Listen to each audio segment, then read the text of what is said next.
Max goes up to him and he's like, "You can have all the power, ultimate poo-tang. Like you can have it all." And I was just like, Yeah. "What? What That's the biggest parasol I've ever seen. was?" Hey, it's your guy Ren. Welcome to Cinema Slime, a podcast for film lovers who can't stop talking about the movies that move us, confuse us, or just make us want to yell at the screen. I'm joined, as always, by my brilliant co-hosts Harrison and Scott. Let's go. I wish I could do that with my brain right now. Just turn off one eyeball, get like 25% more energy, That'd be- more what a concept. more thought process could just travel through my electrical system. You're like sitting at the desk, or at the computer, you're working on something. You're like, you know what? I don't need my legs. I'm just gonna shut those off for a little while. Boom! Wow, I can work faster now.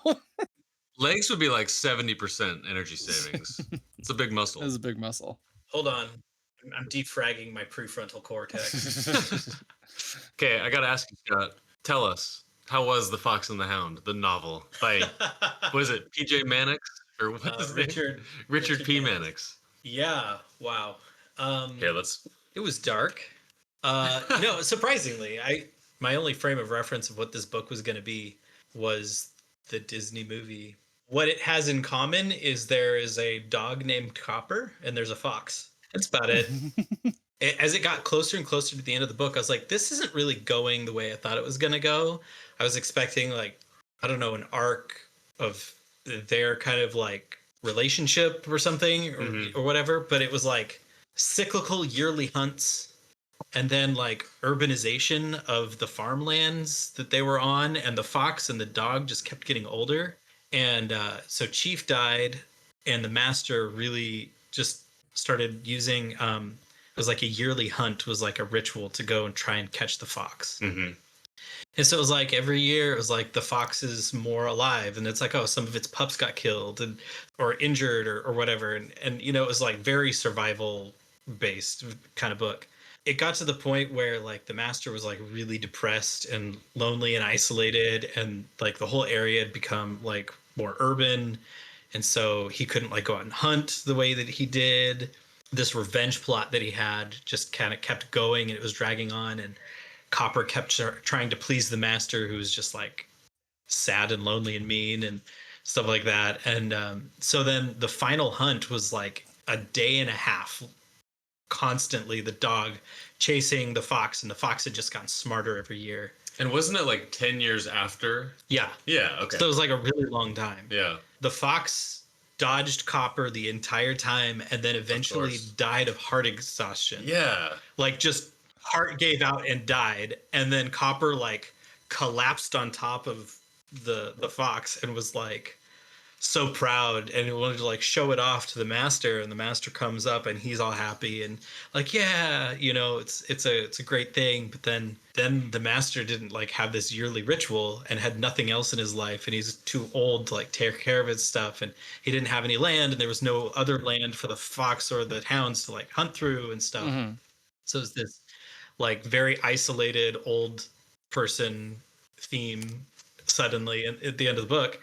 And then like the master needs to like move into a nursing home, but they won't like accept dogs. This is the part where I was like, oh my God. Yeah, of course they took that part out. And so then he's like drinking all the time and like sad and lonely, and he's like, fine, I guess I'll go into the nursing home. And this is all from the perspective of Copper, so it's like through like a hard to understand kind of lens, you know, of what's going on. So then the master brings Copper into the yard, and it ends just before he gets put down so that he can go into the nursing home. And it kind of had this like bittersweet is way too forgiving, but it was kind of like this almost like kind act of the master to the dog, like, let me keep you from experiencing this isolation that I'm feeling right now by just cutting it off early for you. It was so dark, and I was like, oh my gosh! Like, because dogs aren't allowed into the old folks' home. Yeah, exactly. It's very dare I say, Paris, Texas. Very 70s.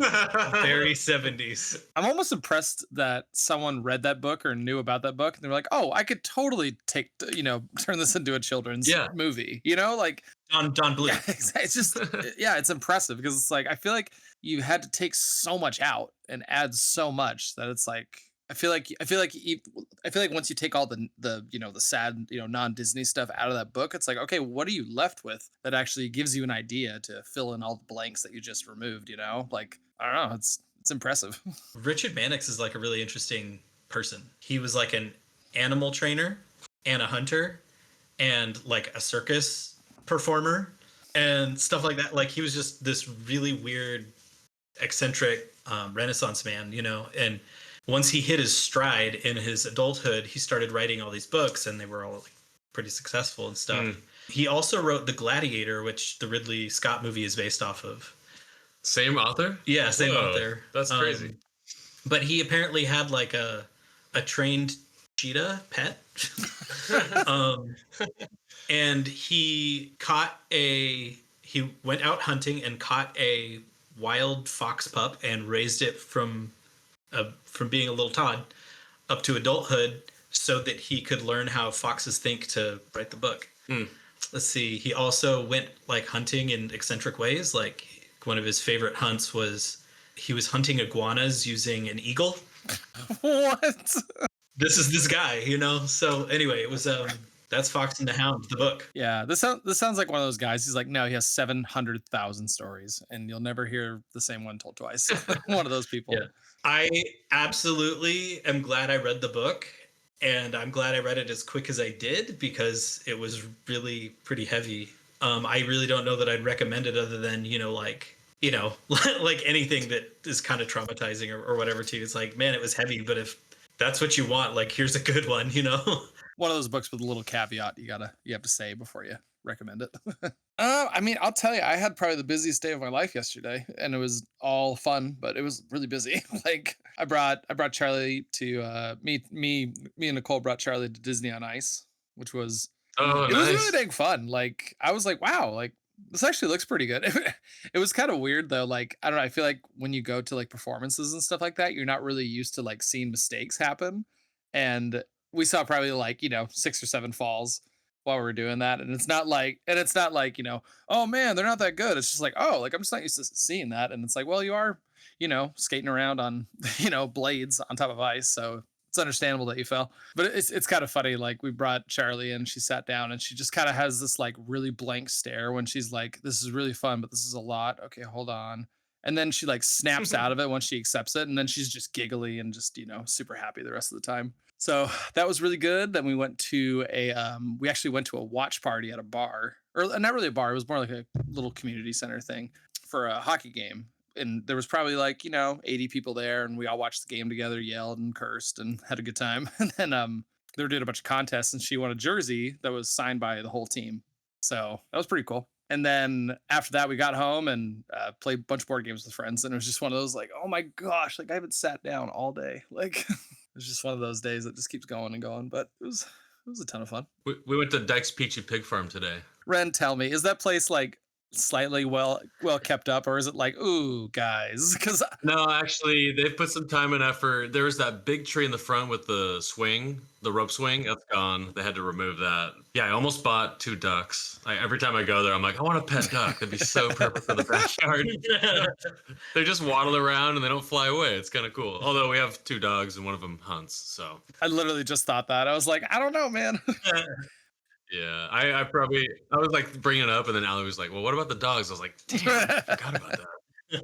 Wouldn't last long. You would have learned pretty quick. Yeah, man, I remember going there all the time. And then I remember we went there probably like with a 5-year gap or something. And we got there and we're just like, oh, like this is definitely a little more run down than I remember it when I was a kid. And do you remember? Oh my God, I just got a memory. I remember we went to this pig farm, and I didn't see this, but our Uncle Marvin did. And, they had like 30 pigs at the time, and they were like massive, and they would like try to like eat you through the fence. The fence would always be like rocking. I remember they had a terrifying looking emu in the back. But anyways, the pigs, they would just eat like rotten like loaves of bread that they just had stacked like a mile high to the Yes. left side of the barn.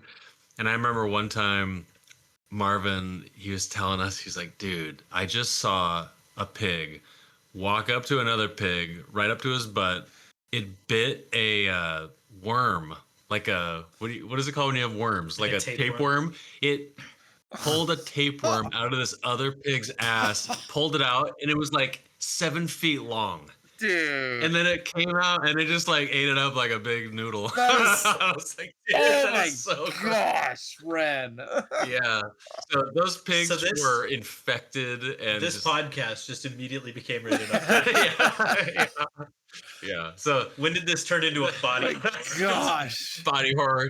Yeah. So hopefully that doesn't ruin any pig farms for anyone else, but I remember going to feed the pigs and we were grabbing loaves of bread to throw at them.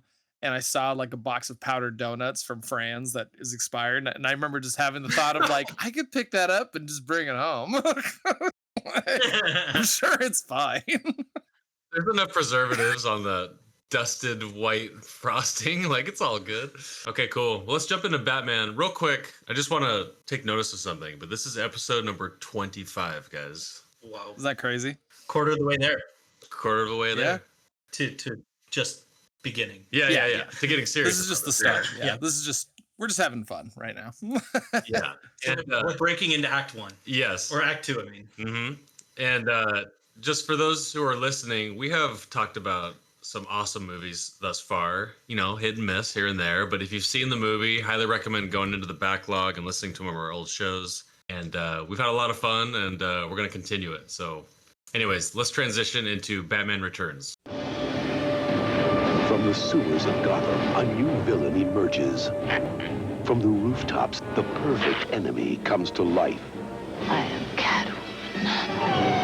And the only one who can save this city is a creature of the night. Michael Keaton. What do you want? Danny DeVito. You don't really think you'll win, do you? Michelle Pfeiffer.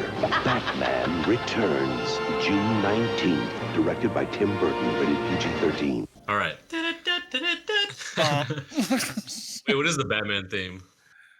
dun dun dun dun dun dun dun dun. I thought it was something different. Oh, I'm thinking of like the original. It's like nanner nanner nanner. Batman. All right, cool. So this is actually technically on your list, right? You have a monologue prepared? No, this one's Harrison's. No, this Oh, is, Harrison, do you have a monologue prepared? yeah, this is me. This one is Okay, me. cool. This was My bad. when we landed on childhood trauma with a lowercase t. I said that to Nicole the other day, by the way, it made her laugh. When we landed on that theme, this was the very first movie I thought of, and watching it for this podcast made me go like, yeah, no wonder, because holy crap, this movie is absolutely insane. Was this your intro to Batman? I don't know if it was. I feel like it was. This came out in '92, Okay. which is the year I was born. I don't remember seeing the original Batman with Joker and Jack Nicholson. Jack Nicholson. I don't remember seeing that beforehand. So I think it was either this or Batman Forever with the Riddler and Two-Face. It was one of these two was like my intro to Batman movies, and probably just Batman in general. But yeah, no, watching this, like, man, it's just the Penguin. Like, the Penguin is the reason that this movie traumatized me as a child and wigged me out. I truly think that gray onesie he wears throughout the movie is just burned in my brain. And it is so gross. He is just so nasty. And specifically, the very specific thing I remember is when he talks and he's mad, lots of times he's spitting, and that black like spit dribbling down his chin. I remember as a kid just being like, that is so gross and so terrifying, because I forgot to Google it. I should. Like, I wonder how they got his teeth to do that. Like, I feel like he had to like chew on something before every scene so that he had just a black mouth and all this black like saliva coming out. It was just like, oh my gosh.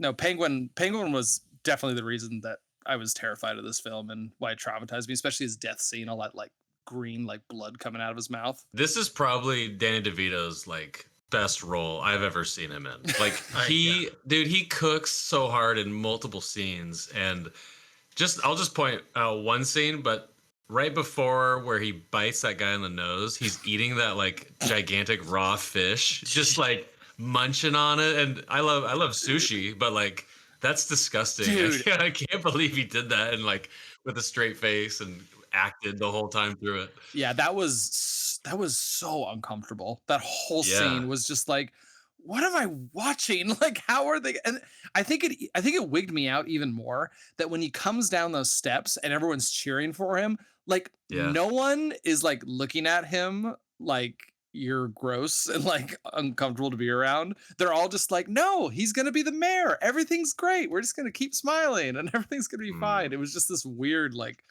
there's a weird vibe in the room, but and actually no, him biting that guy's nose. I was watching and I was like, oh my gosh, hold on, there's something coming. I remember something's gonna happen.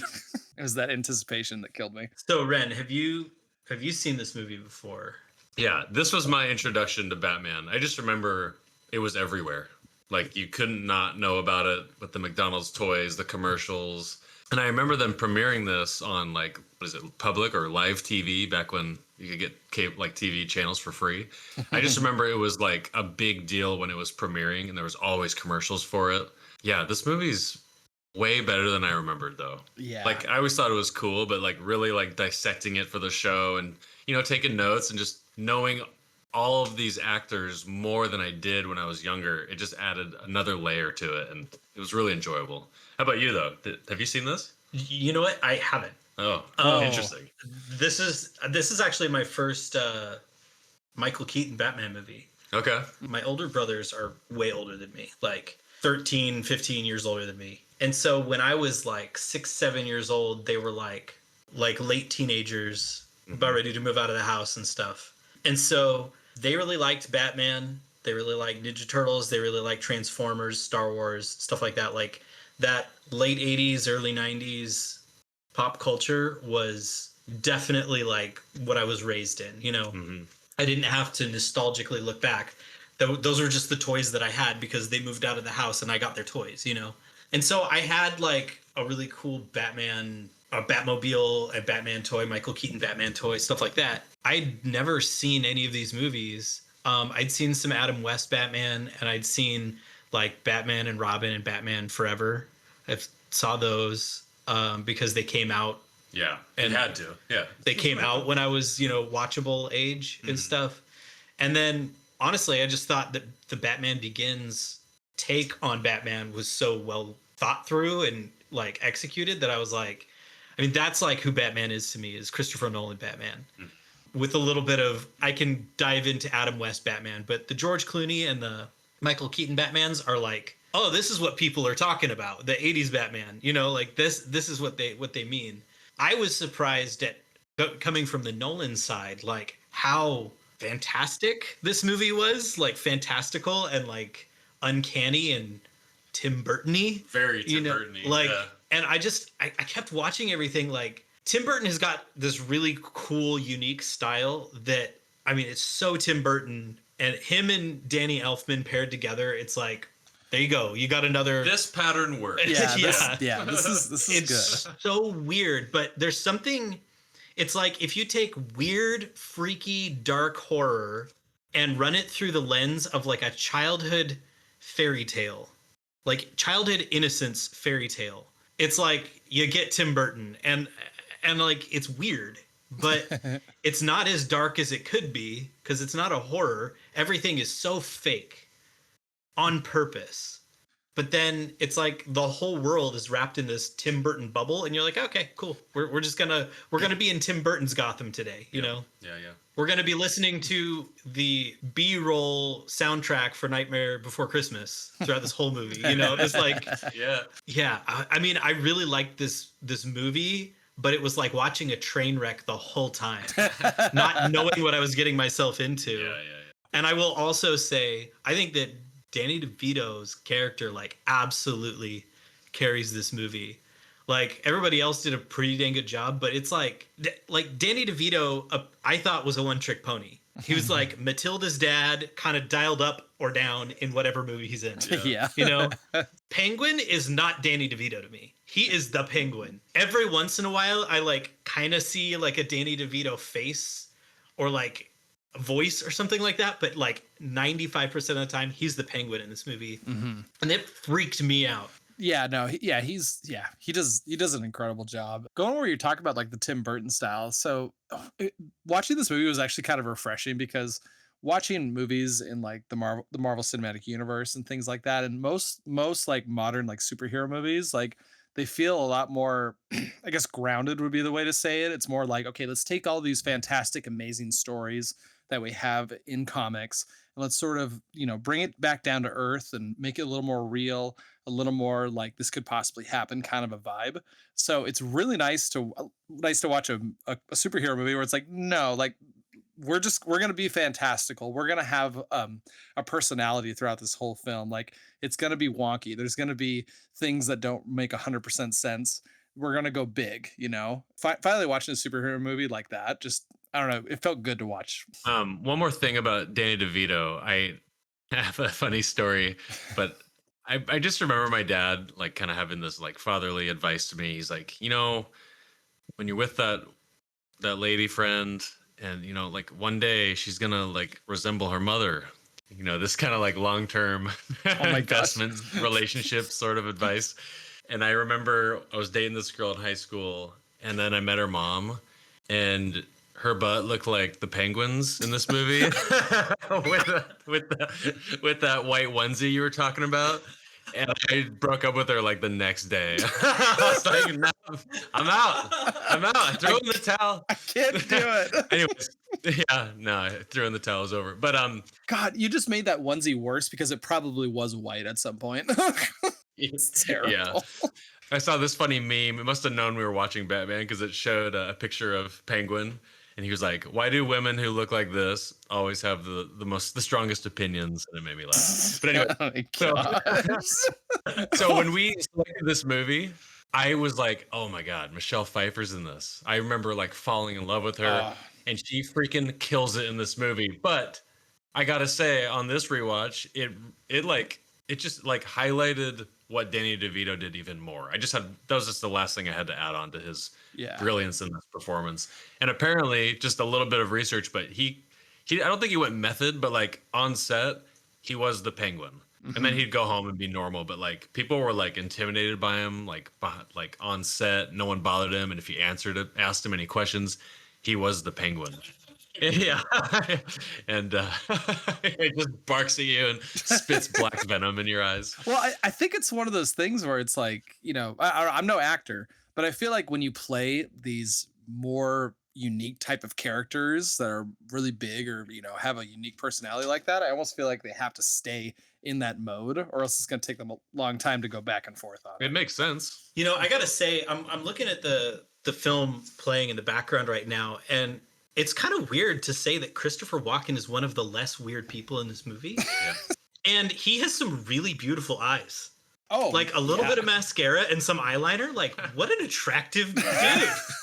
Have you seen The Deer Hunter? No. Okay, he's like 22 in that movie, and like it makes sense as to why he looks the way he does today. If that makes sense. Like growing up, he was always old. When you see him young, you're like, oh my God, he's like looks like a statue. Like anyways, look him up. Chiseled. Cheekbones. Yeah. Just chiseled face. Yeah. So fun little fact about his casting. He was up for the part and Tim Burton originally didn't want to give it to him. And the casting director was like, well, why don't you want to give it to him? He did such a great job. And he apparently Tim Burton was like, yeah, Christopher Walken scares the shit out of me. Like he's terrifying. I don't know if I can work with him.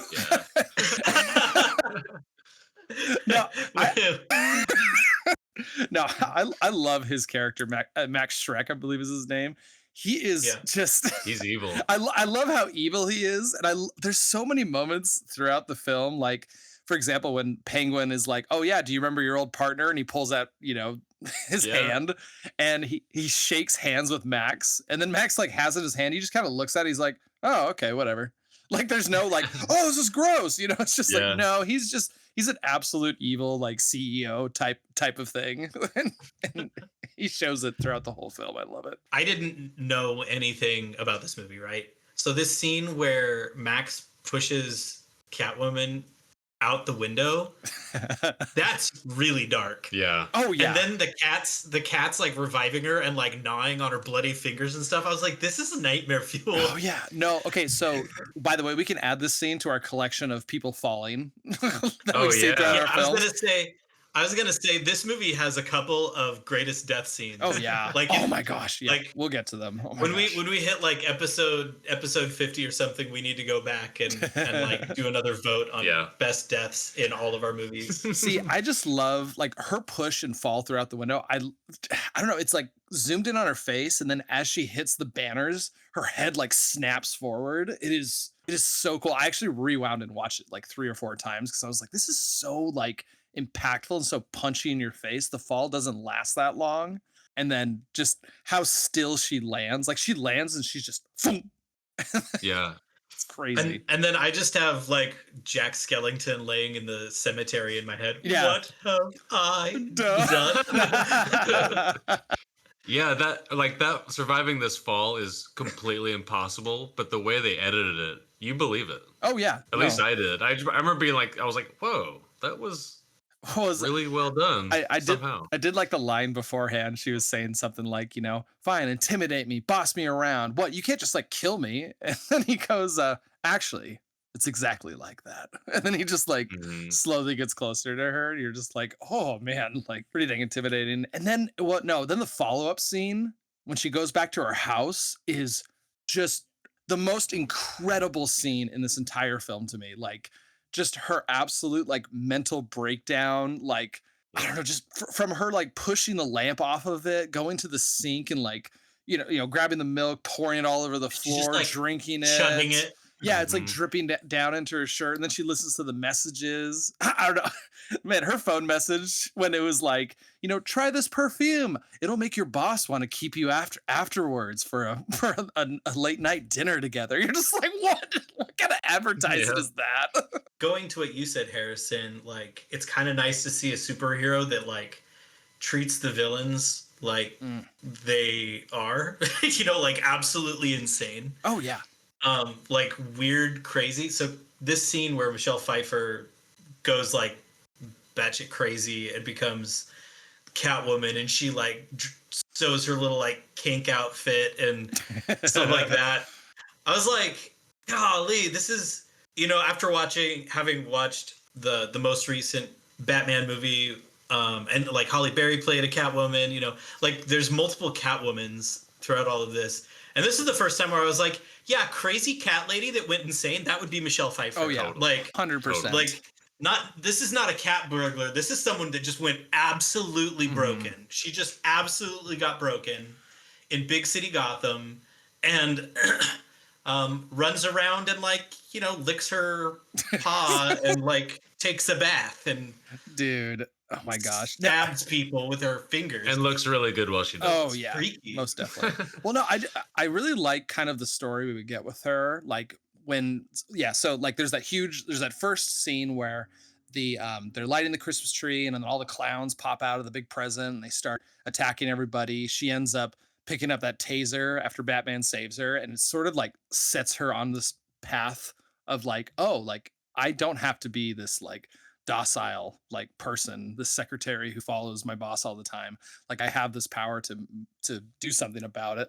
And then if you notice throughout her whole transition, scene where she's making the costume and having that mental breakdown, she's taking that black spray paint and she's like covering up the cats on her shirt. She's taking all her dolls and shoving them down into the garbage disposal and getting rid of that. She's breaking up all the dolls in the dollhouse she has. It's sort of this just transition to going from, a docile person to a dominant person. And I don't know. It's a beautiful scene to me. I think it was very It well is made. really cool. Yeah. And the hello there on the wall that she smashes the T and the O and it says hell here. I was like, who came up with that? It's so unnecessary, but so comic book. So Tim Burton. Oh, most definitely. No, honestly, like I usually don't. I'm usually not like foaming at the mouth for like props for movies, but having that would be really cool. I'm not gonna lie. Like having the hell there, glowing sign. I think that'd be a cool prop to have. So going off of what you were saying, Scott, this movie really does give us a real good look into the villains of the movie. And one thing I noticed as I was watching, I was like, "Whoa, Batman! Like he shows up for the fight scene and then he kind of goes away." But like, there's a good like the first like 30 minutes of this movie is all about Penguin and Catwoman. Like Yep. it's really delving into who they are. And I've kind of had this thought of like, all these Marvel movies that I've watched, every single one of them that I deem as like really, really dang good is because the movie really focuses in on the villain. Like I feel like superhero movies, it's really all about the villain because we already know who our heroes are and we get to see them go through like maybe some really tough decisions and things like that and kind of grow their character.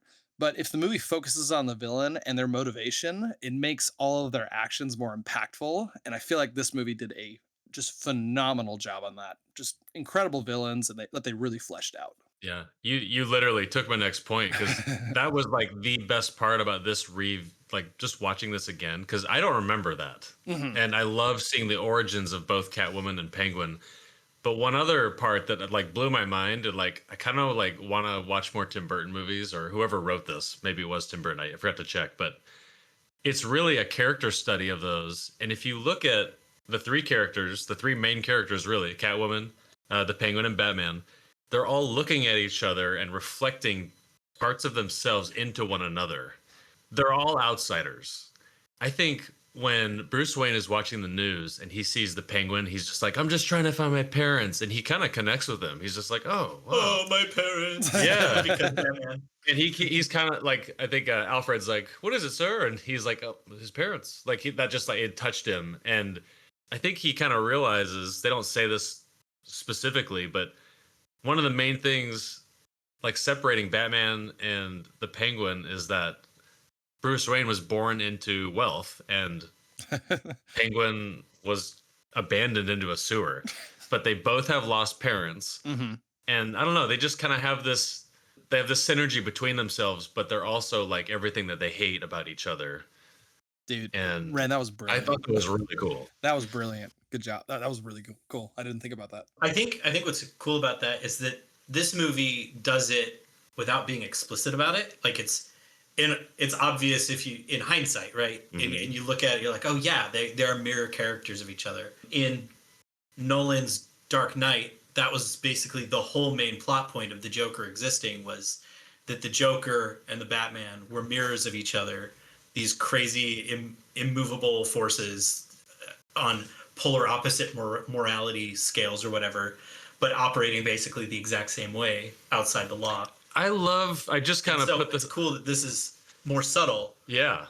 But I love also just another connection between them is that they're all who they are today because of whatever, actually a capital T trauma that they all had. You know, you have, we kind of just talked about it, but Catwoman being abused / attempted to be murdered. And then you have Oswald's abandonment and, Bruce Wayne losing his parents and everything. But that's really cool. I feel like Batman is such a specific superhero because he doesn't really have powers. I kind of love that. He just has resources or money, which is cool. But like, I think that's why I like Batman the most and I can relate to him the most because we've all had crap happen to us, but he uses it. He kind of converts it into helping him do the right thing versus someone else who has some crap happen to them. They use it and do it for wrong. Well, you just said there being, having this wealth that he can use. He's a mirror image to Max Schreck as well. Yes. He's the evil capitalist guy and, the self-made millionaire or whatever, and he uses his lack of scruples to get ahead. And man's born into money, so he doesn't have that, the evil capitalist trope as a background, and so he just has the money and the resources, and how does he use that appropriately, basically. So that's pretty cool parallel there too. Can I just say too, like watching this today, all the politics part, I was just like, dude, Tim Burton was totally like, it's so apparent today. Yeah, no. Just when I was a kid, I didn't just the grandiose, just like the circus of it all. And there's multiple times where like, just like the bystanders who they're just like cheering for whatever's in front of them. And there's a part where obey, consume. Yeah, obey, consume. They just eat it up, and they eat it up. Like there's one part where some lady's like, she's like, "Oh, I want, I'm more than just an actress. And he's like, oh, here comes the talent scout. And she just eats it up. Like people are just like quick to like trying to become famous or rooting for the hero. And they all kind of latch onto this story that Shrek and Penguin fabricate. And next thing you know, they like want to vote for him to be the mayor. It's As he's eating a freaking raw salmon. Yeah, whatever. No, it's so true. And then you add like I forgot how perverted this movie is. By the way, like there's a handful of lines that I'm just like, what? Oh my! Like that's Oh so my. bad. But no, like multiple dick jokes. like that makes me think of like, you know, like what is it? He goes down and gives a speech, and as he's walking up, there's all these like blonde gals like standing there talking to him. And he's like, oh, here, let me put this pin on you. And he like feels her up and gropes her. And he's just like, there you go. That's great. And then he goes upstairs and no one says anything. It's all ignored completely. And it's just like, oh, it's fine. He's going to be our mayor. Like, It's Gotham. yeah, Yeah. it's Gotham. My gosh. With so many parallels to today. Yeah, It's insane. actually, one thing I really like about Gotham, especially the set of this whole film, I love how obnoxiously tall the buildings are. It kind of gave me a RoboCop vibe, where it's very like the upper class and the lower class, and it's very like well shown. You know, like there's a very large distinction between the uppers and the lowers in this film. One thing I love too is the relationship between Batman and Catwoman. And simultaneously Bruce Wayne and Selina. But that point where they're at that dance and they kind of just realize who one another is, that part was really cool. And she's like, do we have to go out and fight now? yeah, they're conflicted. It's really cool. Like you were saying, Scott, you were saying like Danny DeVito carried the movie for you. For me, it was Selina Kyle, like Michelle Pfeiffer, like she was so powerful throughout this whole film. And that dance scene, like just her emotions, like when they like you were just saying, like when they realized who each other were, and she's just like, I'm here to kill him. I don't even know if it's the right thing to do. And she's just having another one of these mental confusing moments. It's I'm just so impressed with her. Like she's an actress now that I'm like, I kind of want to meet her just so I can tell her one, you know, I'm sure everyone's told her, but I want to tell her like, you just absolute star, like incredible. Is it not like freaky to you guys that there's just like clowns in this movie? Like, I've never had a clown problem, but there are a lot of clowns. There are quite a bit of clowns. What was he? Clowns and a bunch of penguins. Which actually, I just read about this before I came up. Apparently, those penguins, they're trained penguins. They like flew all these penguins in to shoot this film, like in a refrigerated, like well-kept airplane. And apparently they were treated like to the nines, like everything was set up just to make them comfortable and make them feel good. Like apparently a bunch of them like mated with each other, and there was a bunch of like, you know, baby penguin eggs all over the place at some point, and they were like, oh, okay, we're doing things right, because that's a sign that they're happy penguins. I don't know. By the way, just the thought of like one of those evil plans that you're like, what? Like, okay, you're gonna strap a bunch of rockets to a bunch of penguins and have them waddle into town and have them all converge into one area. Have them shoot off all their rockets and kill 100,000 people. That's your plan. Did you guys ever play this Super Nintendo game? No, I don't think I ever did. I never got into it, but I have played a few levels.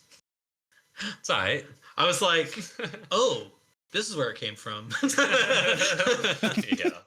That scene where Catwoman is waiting for the penguin, like on the bed upstairs in that like loft area. So uncomfortable. Dude. Yeah, we already mentioned the boner jokes, but yeah, there's a few in there. But like the scene where the camera's in the bird cage and they're like kind of spinning around it.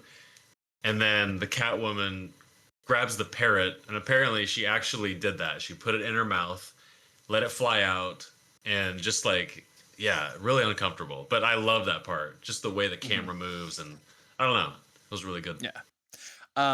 Okay. So I got another half-baked theory. You ready? Okay. Okay. So I feel like this movie has some parallels with Moses from the Bible. Go on. Let's hear it. I mean, if you think about it, okay. The parents give birth to this just demonic child who's eating cats. But they head into this park, and I love how casually they're doing it.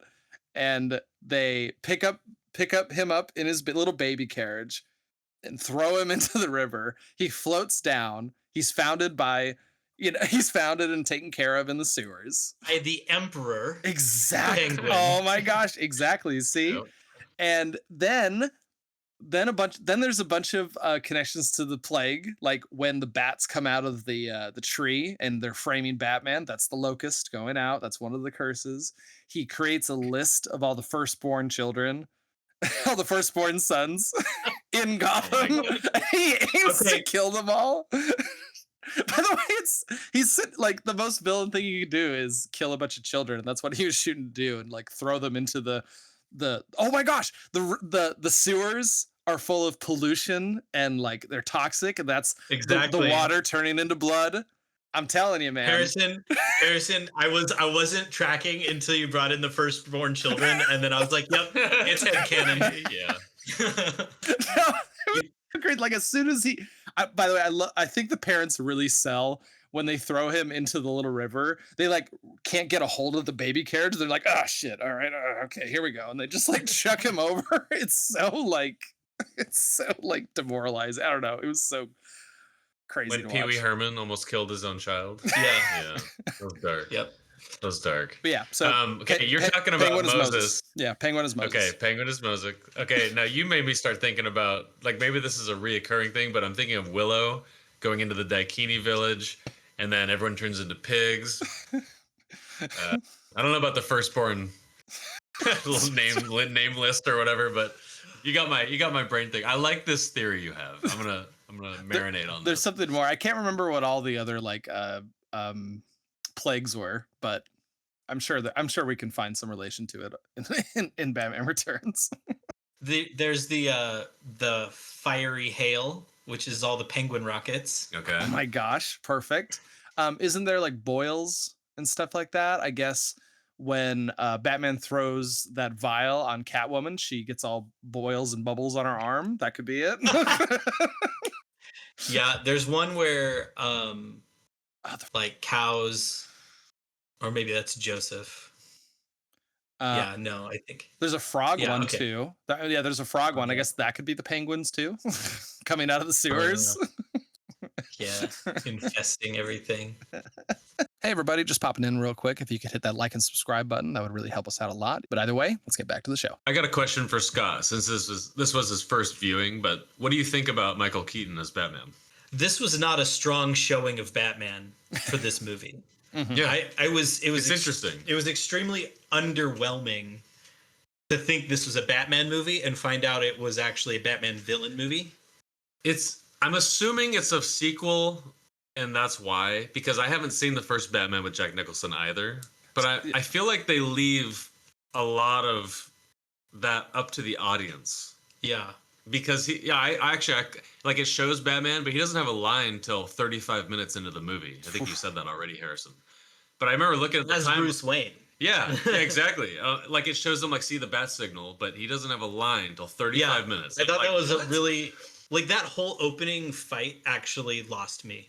Like I almost was like, this movie isn't worth it, because what I was expecting was something like a Nolan, like let's introduce Batman, and it was an expectation problem because he's not the main character. Yeah. You know? Yeah. The Penguin is the main character, and Selina Kyle is like the secondary main character. Like the two of them are the main characters. Yeah. Mm-hmm. And it follows their growth and their change through the movie. And Batman is there to be kind of a lens for them. That's really all his role is. It would be interesting to see him in the Jack Nicholson movie to see how well he does, you know, as Batman, rather than as like Bruce Wayne in this movie with some Batman scenes every once in a while so that there can be a fight.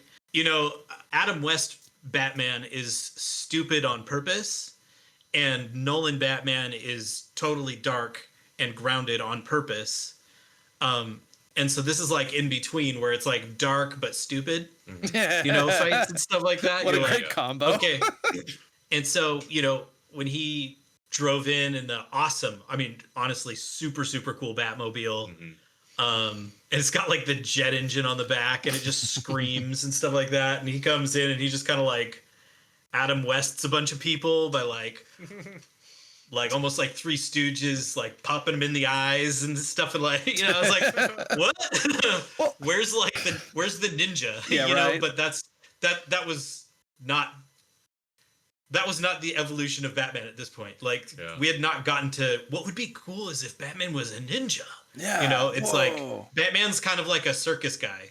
A rich circus guy. Yep. I was reading that a lot of people outside of like I guess they got like thousands and thousands of like hate mail because they cast Keaton in the role for the first one, and the first one like performed okay, I think, but Tim Burton in particular was really not happy because he didn't have final cut.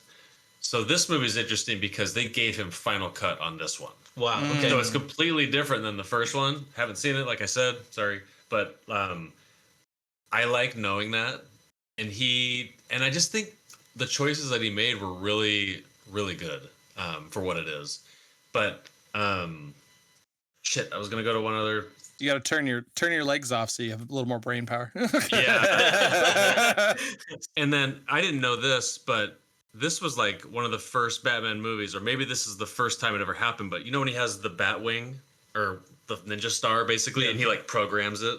A lot of people say that was like the death of the Batman because he didn't have like cool gadgets in the original Batman story, apparently. I don't know how true this is, but I thought that was interesting because from here on out, he's sort of like in the Christian Bale, like Christopher Nolan Batmans, I mean, he's basically James Bond. Like he has all the resources. He's got Morgan Freeman there to design all these cool like gadgets and explosives and stuff. So that was kind of an interesting little tidbit I found online. Hugh Freeman. Yeah, exactly. I don't mind it. I think it's cool, but this is all I know. This came out in 92. Right. I was 4 years old. I will say though that lots of times people actually reference this film as one of Batman's more violent films, which is kind of funny to think about. But most of the time, one of Batman's rules is he doesn't kill people, and in this movie, he definitely kills like a handful of people. Like the one where he shoves the dynamite in that guy's pants and then just chucks him into the sewer and has him blow up. And, and right before that, he has this like shit-eating grin on his face. Like you're just like, what was that? And I don't know, it was kind of funny, like that whole opening fight scene with the clowns and they're lighting the tree. Yeah, it definitely was like, wow, this is like a full-on circus, you know, and not just because there's clowns there, but like, you know, he's tripping them and then like he's doing all these wonky fight moves and then they just kind of like dissipate. But there's this one scene where he goes in and there's this fire breather, you know, lighting up the store. And then he turns the Batmobile around and jets him and sets him on fire. You're just like, whoa, that was kind of dark. And then there's like another pedestrian who got set on fire by the fire breather guy too. So there's like just these like few little moments where you're like, oh, I thought we were having a fun time with this fight scene. I guess not now. Also, this might be the first movie that we've reviewed or talked about that has the Wilhelm scream in it. And I had to point that out. Yeah, I had to. That was so good. I loved it. Also, it's an accidental Christmas movie. You beat me to it. Kind of every Tim Burton movie is, but yeah, you're right. I just wanted one of my favorite lines that the Penguin says where he's like talking about the girls and he's like, I want to teach her my French flipper trick. Oh my gosh. It's like, ugh, nasty. Dude. No, what was it? Yeah. Just before that, Max goes up to him and he's like, you can have all the power. Ultimate poo-tang. Like, you can have it all. And I was just like, what? That's the biggest parasol I've ever seen. Just dumb little sexual innuendos. I know.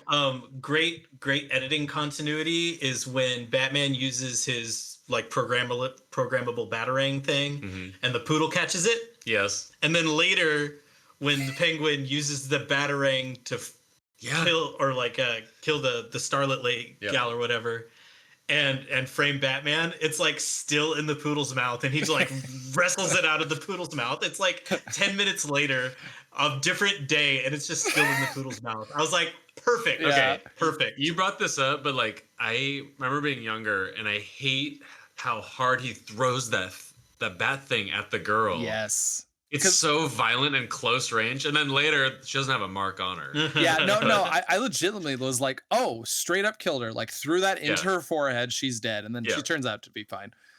Done for. Now to go on a bad editing spot though, I love how at the very end of the film, you got Selina Kyle and you got Max. You know, he just got out of the water, and I love Batman's. He's about to take his mask off, and right before that, he's got all the dark makeup behind his eyes, and then when it goes to the scene where he takes his mask off, all that makeup's gone. Yep. I don't know why. I love that he had to like rip his cowl off. Like it wasn't like a one piece thing. He had to like tear it off, and then you get that absolutely perfect line from Max going, "Bruce Wayne, why are you dressed up like Batman?" That's funny. Like if he did have the makeup on, he would have had the same like black eyeshadow that the Penguin has. He probably would have looked really funny. Oh my god. Okay, so right now we're in the background. We have the movie playing, but Catwoman's in the mall. This is not. Most people know that. I knew this before we watched this, but it's pretty impressive. But when she has the whip and she's hitting the mannequin heads off, she did that in one take. It's real, and I think she did it like first try or something impressive. What? Yeah. Like there's nothing fake about that. Shut up. Yeah, that's incredible. No, honestly, like I read through like how she prepped for this role. She actually wasn't the original person to get the role. I can't remember who the other one was, but when she got the role, like she trained her butt off for this film. Like she really took it very, very seriously, and it really shows. But yeah, no, she had a bullwhip trainer and everything. Like she can do everything that's happened in that film. She can do it. Should I arrest her or should I fall in love? I know. That's a good line. My take home's 300. You're overpaid. I love the part where Batman and Catwoman are fighting, and like Batman hits her, and she goes, "How could you? I'm a woman." And he's like, "Oh, sorry." And then bam, she like hits him in the crotch. I was like, "That's perfect." I love that part. They have this like sexual tension, and like they don't want to hurt each other all at the same time. Tim Burton, like I don't know, I don't remember any of that, and I loved that element of this movie. It was good. So going back to the exploding bomb scene. So I just watched with my kids. My kids are just obsessed. They're rewatching over and over the Adam West Batman movie, not the show, just the movie itself. And it's got like every Adam West joke that you've ever seen. Holy heart failure, Batman, and like shark repellent spray. Oh my gosh, I remember that one. All of those things are in this movie, and it's so dumb. Like they dehydrate pirates and sweep their dust into jars, and then bring the jars into the Batcave, and then rehydrate them to get them to sneak them in. It's like so dumb, hilarious stuff. But there's this great scene that's way overdone on purpose, where Batman has this giant like Zelda bomb, like it's a big ball with a fuse going on the top, and he's like trying to get rid of the bomb. You said this. And he's like running around the pier, and everywhere he goes, it's like he runs up, there's like a woman pushing like a stroller, and he's like, and he runs the other way, and then there's like kids playing in a band, and he's like, and then there's nuns there. It's like airplane level of like relentless dad jokes over and over and over. And then he goes on for like 3 or 4 minutes just running around trying to throw this bomb somewhere for it to explode and not hurt anybody. And he stops and he's like, some days you just can't get rid of a bomb. And I just really, really, really wanted, in my heart of hearts, I wanted to believe when Batman grabbed that dynamite from the clown, and like he was like walking around with it. I was like, where am I gonna get rid of this bomb? How do I some days you can't get rid of a bomb or something. But they didn't. Tim Burton had the bomb, but he didn't reference the Adam West movie the way I wanted it to. That's funny. Good eye. I want to point out one more fact about this movie. This is the last Batman movie where he doesn't have nipples on his suit. Oh, sad. Yeah, end of an era. Absolutely robbed. We didn't know what we were. We had it so good back then. Oh man, when he suits up as Batman in this movie, every movie's got a dumb suit up scene, and especially the George Clooney ones. They're so dumb and perfect. But this one, where it's like he's just like disembodied hand like reaching from out of screen to grab his like boots Yeah. and then like grab the helmet and stuff. I was like, this is silly. I do want to do a quick shout out for Alfred. I feel like we've never had a bad Alfred in a Batman film, as far as I can tell. But I especially like how high class this Alfred is. Like the amount of times that he comes in, he's like, "Oh, what are you watching?" It's like, maybe we should put on something with class and respect, you know, like maybe Love Connection. You know, it's like he's just so like, oh my gosh. Like, and then when he brings in that invitation, he's like, "Do you want to go to this deplorable, disgusting mask party?" And he's like, "No." And he's like, "Good." And he rips it up. And then he's like, "Wait a minute, Selina might be there." And Alfred just And he's rolls like, his eyes. "Ugh." He's like, "God, I just ripped up the paper. My goodness." Maybe share with him a nice poem or limerick. One just comes to mind. Or he's going down into the bat cave and he's like, I'll take the stairs. Yeah. He's just got these little. Instead of going to the Iron Maiden. Yeah. Okay. We've gone way too long without freaking out over Max's death scene. Because Oh man, was top I think tier, one of the greatest deaths I think I've ever seen in a film.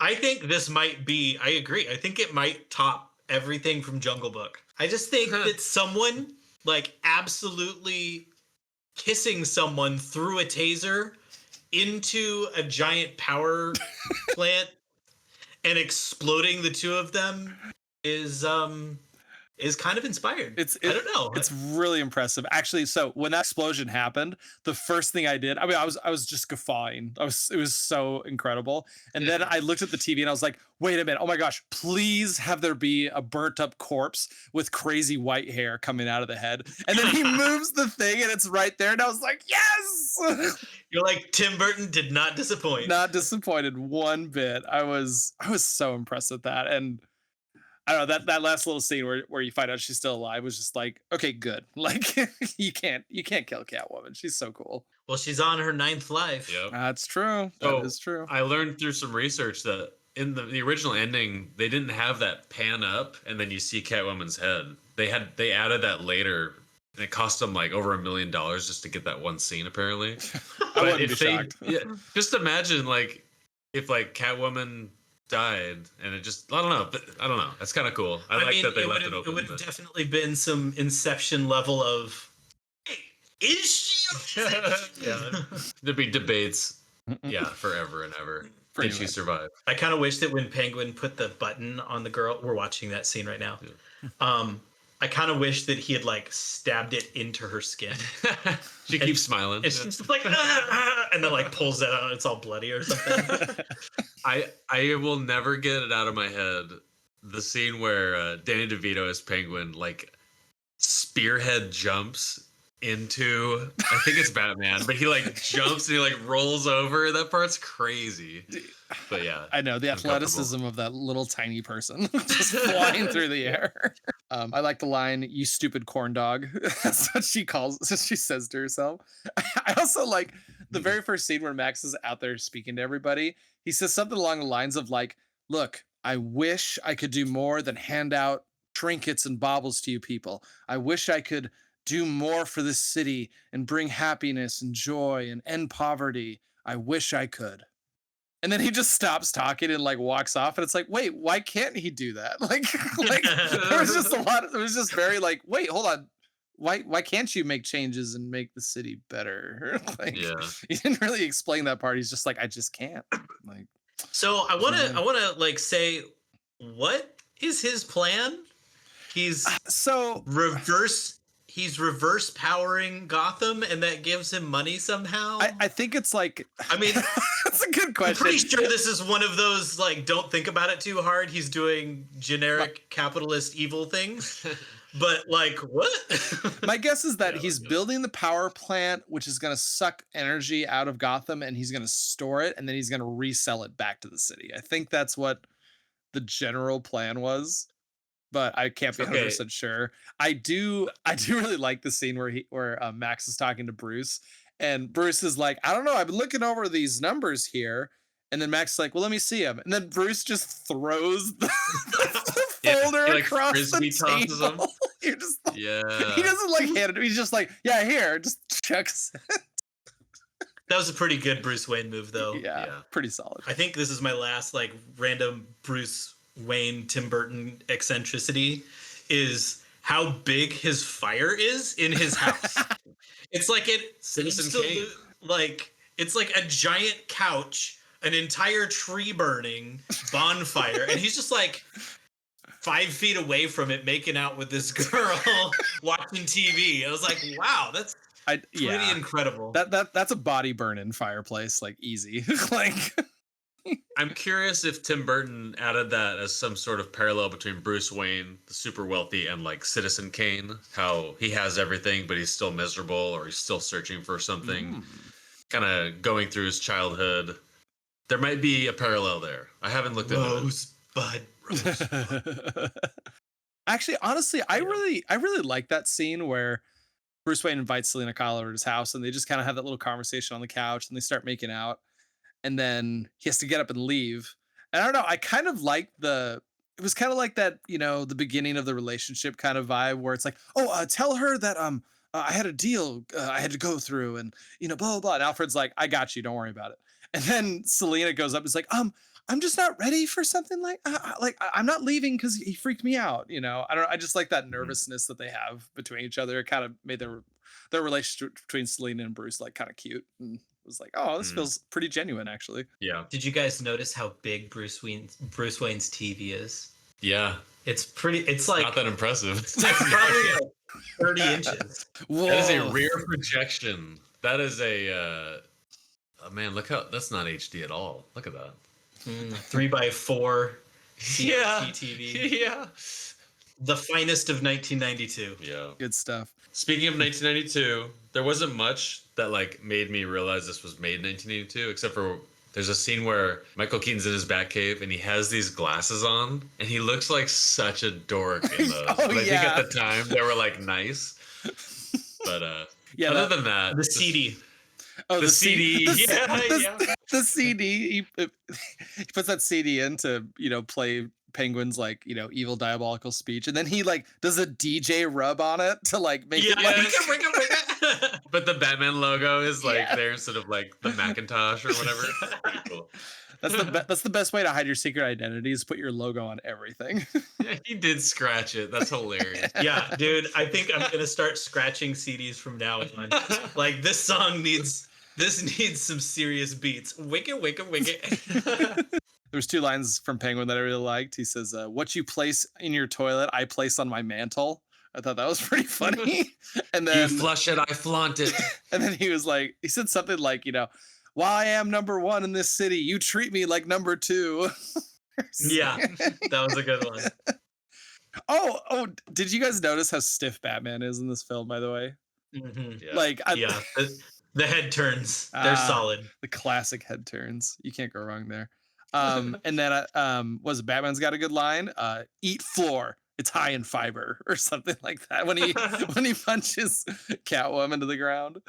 I really liked her. I don't remember this scene. This is the one scene that I completely didn't remember as a kid, was when Penguin and Catwoman are having their like, hey, like we just framed Batman, you know, this is great. And Catwoman's like, but you told me you weren't going to kill that one chick.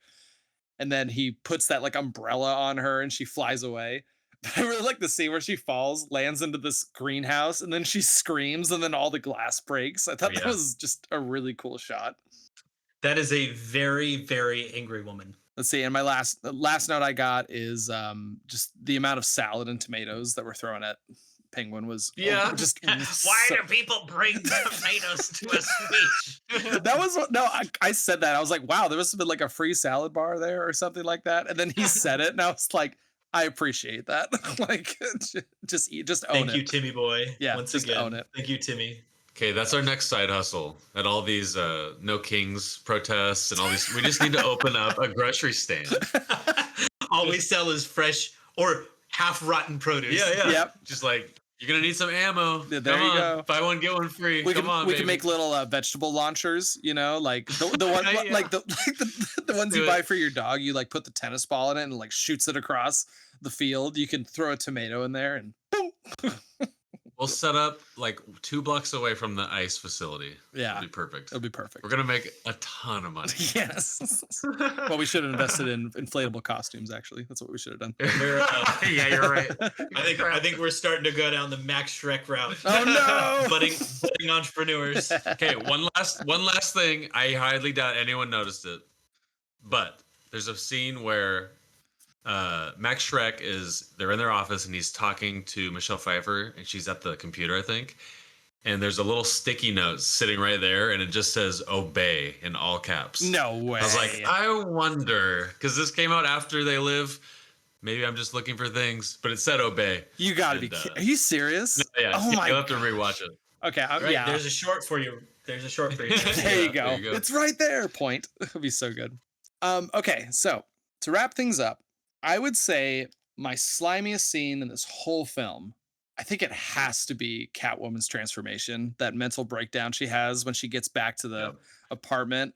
It is so, I don't know, like everything she does is so believable. I love how destructive she is. Like she picks up that cast iron pan and she's just busting holes in the wall, throwing it at the mirror. Her, finding that leather like raincoat and, cutting it up to make her outfit. I don't know, just everything about that scene is just such a strong, moment of fleshing out her character and seeing that transformation into who she's going to become. Overall, in terms of rating this film, at minimum, it's a 4 for me. I think it's so solid. And I'm actually really glad I watched it. I actually kind of like your view when you were making your list, Scott, for childhood trauma. You were like, "Oh, these are movies that I've actually not tried to avoid watching." Batman Returns is one that I'm like, I'm all right. Like I don't need to watch that. Like I'm okay. Like Yeah. I just remember it wigging me out too much. But I'm glad I watched this because I think it's one of the better ones. I think it's one of the better Batman films. So yeah, I'm gonna give it a solid 4 and be very happy to watch it again when it pops up. Yeah, so slimiest scene is probably the penguin eating the fish. And honestly, just like that's the iconic one, but pretty much any time that he's having a conversation with somebody and he's slightly uncomfortable and he's like doing his like and like trying to intimidate or be convinced or something like that. I was just like such good acting from Danny DeVito. Like, and I was really uncomfortable in all the right ways. If I had to pick a second, it would probably be Max Shrek's death. That's a pretty great scene. And as far as ratings, I'm probably going to put it at a 3. Like it was like, I enjoyed it. I'd probably need to watch it again knowing what it was, but just on first watching, expecting it to be a Batman movie rather than a Penguin and Catwoman movie, like it threw me off, and I don't really like crazy cat ladies, and she freaked me out. So I'm going to put it at a 3. I think it's really well made and probably one of Tim Burton's best. I also didn't like Michael Keaton as Batman so much in comparison to later iterations. Yeah, leading up to the viewing of this, I've just been kind of going through. I got through as much Batman as I could. In fact, my family was like, "No more Batman," so it was tough to watch them all. But yeah, like I said, haven't seen the first Michael Keaton Batman. I only want to watch it because of Jack Nicholson. Yeah, it's worth watching it just for him. Totally. So I will watch it, but I did watch all of the Christopher Nolan Batmans. Yeah. So Dark Knight and Batman Returns are my favorite Batman movies. Or The Dark Knight Rises. I made it 25 minutes to that movie. Me, my kids, and my wife could not handle Bane's voice. And I know Scott has a counter to this, but like I was so I remember it brought me back to when I saw it in the movie theater and being so turned off by the thundering deep voice and the weird accent that he uses. And anyways, this is not a Christopher Nolan deep dive, but this movie's better than that one for sure. But yeah, I really enjoyed this movie. There were so many cool character details that were put into this, peppered throughout, that I was impressed with. I think this is my favorite Tim Burton movie. And now I just want to watch more Tim Burton. Yes. Like, it's really cool. But also, I didn't realize that Tim Burton was like, just the way, like, what's the word? Like the satire about it. Like telling you indirectly how he feels about like politics and how people react to it. And then, I don't know. There's more to it than I realized. Because sometimes I'm like, oh yeah, it's another Tim Burton movie. Let me guess. It's gothic, lots of blood. It's probably around Christmas, and he uses the same 5 actors. Weird looking But- And trees. musicians. And musicians, yeah, and the same trees, and he loves little models of houses, like. But And the big arch bridge. yes, Yep, yeah, he does like a yeah, and bridge. like curly, yeah, he's got this. He definitely has his own style, which actually I'm growing to appreciate even more with time. I agree. After watching this, I mean, I've always liked the quirkiness Totally. of Tim Burton. Yeah. But I think this was the first time, because I was watching it through a really critical lens, going, you know what? Like, he's really unique. Yeah, No one else does Tim Burton at all. And even when people have tried, like the Wednesday TV show, stuff like that feels like derivative of Tim Burton without the uniqueness. totally. Like, it works, it's over the top, it's very stylized, but it's not as pure as Tim Burton stuff.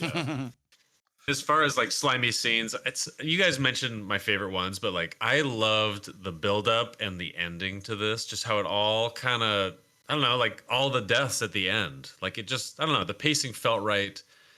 It made me feel uncomfortable. It made me feel a lot of things, but yeah, great superhero movie And you for felt sure. bad when the penguins sent the penguin off into a watery grave with the respect he deserved. Yeah, where they had those magnets on the end of their flippers and somehow pulled him down. But yeah, great movie. I'm gonna give it a 4. It's more like a 3.5, but I'm gonna give it a 4 because I gave Dark Knight 4.5, and it's not as good as that, but it's better than all the other Batmans, in my opinion. But really enjoyed this movie, and it was fun. All right, so this is the part of the show where we're gonna talk about, real quick, the category that we selected for this month. That category is Don Bluth. And I just have a quick, just for those who aren't totally familiar, I sort of include myself. I know a little bit about him, but just to kind of give a summary of why we're doing Don Bluth. But Don Bluth's power lies in his commitment to classical, labor-intensive hand-drawn animation at a time when other studios were cutting costs. He became a major competitor to Disney in the 1980s, setting a new standard for American animation and ultimately helping to spur the Disney Renaissance. His films stand out for their darker, more mature themes like loss, grief, and despair, which he integrates with a visceral and elemental emotional impact. This style results in a gorgeously animated features such as The Secret of Nim, An American Tale, and The Land Before Time, which continue to resonate deeply with an audience. So I just prefaced this with that, just in case anyone isn't too familiar with why. But Harrison, this was your category, so is there anything you'd like to add to that, or any other thoughts about the man himself? Yeah, like, so I don't know much about the man himself, but his movies have been pretty dang impactful. And I think just like you said, Ren, like he really became like this competitor to Disney. It was kind of like, oh, there's Don Bluth films and there's Disney animated films, and I love that you can really tell them apart, honestly. And yet both of them are really great. And just the little bits of information I've gotten from him, that I've learned about him just during this podcast and things I've seen, he seems like one of those guys he's just like, no, like I have, our standards are going down and I need them to go up. Like, I feel like he's someone who has a real passion and love for what he does, and he won't, sell out. He won't, degrade himself or like lower his standards in terms of his animation just to fit a company's, their quota, or he's not going to be pressured to like, get, to get work done really fast. He's like, no, we're going to do it. If we're going to do it, we're going to do it right. That's kind of the guy he seems to be. And, honestly, looking through his filmography on IMDb and seeing all the movies he's in, it's like, wow, I've seen a lot of these, and a lot of these I remember really, really loving as a kid. So I'm excited to revisit some of these, and I kind of want us to kind of dig in as we watch these films and be like, okay, what makes this a Don Bluth film? Like, what are some key things that we can look at and be like, this animator, that's one thing he loves. Kind of like what we're talking about with Tim Burton, he loves weird trees, he loves arch bridges, things like that. I wonder if we can find things like that in Don Bluth films as we watch them. Yeah, very similar in the fact that like they make you feel a certain way. I think that Yeah. was like one of the first things that we started talking about. They're like, yeah, like there's something about Don Bluth that like just feels weird. Yeah. It has like an aura or like an atmosphere about it. I don't know what it is, but I'm sure after 4 movies in a row, we're gonna find ourselves saying similar like things like, "Oh my gosh, their mouths move too much." Like stop licking your lips. Yeah. Yeah. those kinds of things will be like repeated motifs, and it'll be interesting to go do the deep dives on each movie because I think each movie is gonna add to each other. Yeah. And our understanding of who this dude is and the genuine like high standards art that I keep talking about that really attracts me to film, and I get so turned off when the corners are cut. Yep. And the themes are lost and things like that. And I think from what I've seen surface level, I expect to see a lot of integrity in his productions. Yeah. And without being perfect. Yeah. And we're sort of doing this on the fly, but we've sort of talked about one of the films that definitely needs to go on our watch list because it's his most iconic. I don't think we could leave it out. That's my opinion, but I agree. We kind of want to keep things fun, so we're still gonna do a random drawing like we always do, but it's a smaller pool. So I think we can kind of guide this to what we want to watch, mixed with giving a good retrospective of the man Don Bluth. Yeah. So just for anyone listening, kind of the process we went through, because like Ren said, the pool is pretty small because we're looking at just one person's repertoire or his collection of films. So basically what we did is we looked through all of it, and each of us just kind of picked out 5 or 6 of the films that were like, I'd love to watch that, or I'd love to talk about it. We shared those lists, combined them together, and then like Secrets of Nim, all 3 of us want to do it. So we were like, okay, let's just stick that, in one of the movies we're going to watch guaranteed. So we have just a small little list. We're going to randomize through it, and then we're going to watch all the films in a release order, just so we can, potentially we could see a little bit of progression throughout his films to see if there's some improvements or if he sticks with a certain theme, things like that. So just to kind of go over the list of movies that are on that we've kind of narrowed it down to. I'm just going to read through them real quick. So Secret of Nim is definitely going to be in there. Other films that we've been talking about, Robin Hood, The Rescuers, The Land Before Time, All Dogs Go to Heaven, Titan AE, American Tail, Rockadoodle, Anastasia, and Xanadu. Is that? I'm assuming that's how you pronounce it. Yeah. And some of these, when we each posted our list, some of them, multiple people wanted to watch the same thing. So for example, there's going to be a higher chance that like All Dogs Go to Heaven gets picked because 2 of us wanted to watch it and put it on our short list. So what we're going to do is I have it in a little randomizer. I'm just going to hit the random button and we'll see what we pop up. And if one pops up and we want to talk about it and maybe shoot for a different one, we can. We don't have any rules. We can do whatever we want. So I'm sort of preemptively regretting Xanadu. Yeah. Just because he's a very small part of it, and I don't think it's reflective of his career. Yeah. So if we don't pick that, or maybe we should just take it out. No, of here, consideration. I'll just knock that one off. Sure.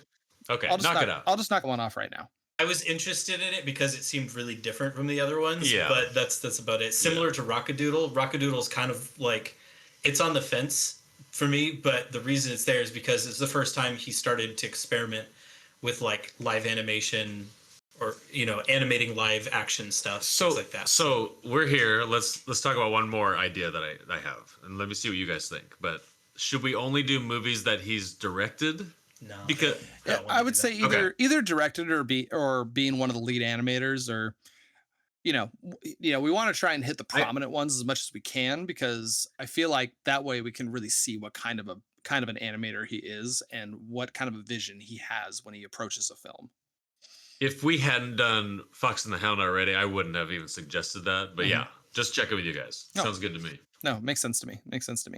Okay, so let's see what we end up with here. I'm gonna hit our little random button and see what we end up with. Okay, here we go. Okay, so we landed on our first one up is gonna be All Dogs Go to Heaven. which All right. That's appropriate. which I'm jazzed for. I'm ready. I think we've talked about this one on like 7 different episodes. Yeah, it's time. It's time. Yeah, no, I'm kind of with you on that one. I'm just like, you know what? We've talked about it enough. I think we need to dive into it. And also, this will double dip. I'll take a little trip back to childhood trauma for me, so we can bring that up. Which would be great. Perfect. Yeah, pretty much. Next one we're going to be doing is going to be American Tail. Now, this one, I really don't remember this one, to be honest. I know there's American Tail, and then I think there's American Tail Fievel Goes West, right? That's like the sequel. Mm-hmm. So I'm pretty sure I've only seen Fievel Goes West. Same here. Okay. Yeah. So I'm excited about that one. Let's see. We got one more to go, and looks like we're gonna land on. Looks like we're gonna land on Titan AE is gonna be our third one. Oh yeah, this is perfect. This is literally perfect. Dang, that's pretty dang good. I'm stoked about it. So then the fourth is Secrets of Nim, and then we're gonna release these in the chronological order. Okay. Yeah. Okay, gotcha. Exactly. Dang, that is a really good list. Okay, I'm pretty hyped about this. I think this is gonna be fun. This is perfect. Yeah. This is perfect. No, I think this will be a good illustration. Honestly, I think the one that didn't get picked, that one that didn't get picked was Land Before Time, and I was like, that would be pretty cool. But I think this list is pretty good. We've shed enough tears on this podcast. We don't need to see another parent die on screen. Yeah, exactly. Let's have some fun, you know. Oh, and in between watching movies, we'll just play Dragon's Lair. Yeah. Lose all of our money. So I actually posted on a Reddit group just being like, hey, what are some really strong Don Bluth films? Like, me and my brothers want to sit down and chat about them. And one of the guys posted up, he's like, what you really should do is sit down and watch every single cutscene in Secret Lair. Is that what it's called? Or Dragon's Lair? Dragon's Lair. Yeah, it's like, just sit down and watch that. That is just quintessential Don Bluth. Like, that's all him, and you'll see exactly what kind of a guy he is. I was surprised that none of us put on the Black Cauldron, because it's like, I think it's his first, but I've heard it's really flat. So, oh yeah, kind of torn. Like, maybe we should do that just because it was a turning point, but also I don't want to watch a movie that's not as good as the other ones we picked. So. I've never seen Black Cauldron. I've heard it's quite dark for a Disney film though, but we'll get around to it. I'm sure. I'm pretty happy with the ones we picked out. Oh yeah, me too. Yeah. Perfect. All right, beautiful. Well, that was fun. I don't have anything else to add. Do you? In the name of Jesus Christ, amen. Ready, break. All right, thank you. Let's fold up those chairs, boys. Yeah. Wait, how many chairs can you carry though? I can do 4. Damn, that's pretty good, dude. The ladies must just flock to you when you carry all those chairs. No wonder you got married so young. Yeah, that makes sense. Straight up. Those forearms. All right. Have a good night. See you tomorrow, baby Harry. See ya. Bye. That's a wrap on another episode of Cinema Slime. We hope you enjoyed it. This episode was a production by your hosts, Harrison Jensen, Ren Jensen, and Scott Shepard. Harrison handles the mixing, editing, and production, and Ren, that's me, takes care of the art and design. Want to join the conversation? Let's connect. Find us on Discord for film discussions, movie recommendations, and everything cinema. Be sure to subscribe and leave a comment, and you can also connect with us on social media and show your support on Buy Me a Coffee, and we'll give you a shout out if you'd like. All links can be found in the episode notes.